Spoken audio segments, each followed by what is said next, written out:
রাসূল সাল্লাল্লাহু আলাইহি সাল্লাম বলেন, নিশ্চয় জাহান্নামীদের গায়ের চামড়া হবে 42 হাত মোটা, দাঁত হবে উহুদ পাহাড়ের সমান। উহুদ পাহাড় 4 কিলোমিটার প্রশস্ত, 8 কিলোমিটার লম্বা। নিচে কত কিলো আছে কেউ জানে না। আর মানুষের উরুরান হবে বাইজা পাহাড়ের সমান লম্বা। বাইজা পাহাড় 39 কিলোমিটার লম্বা। একজন জাহান্নামীর বসার জায়গা হবে 450 কিলোমিটার। মক্কা থেকে মদিনা যত পথ, একজন জাহান্নামীর বসার জায়গা হবে তত পথ।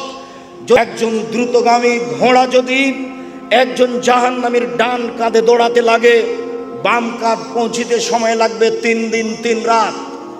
1000-এ যদি 999 জন লোক জাহান্নামে যায়, তাহলে জাহান্নাম কত বড়!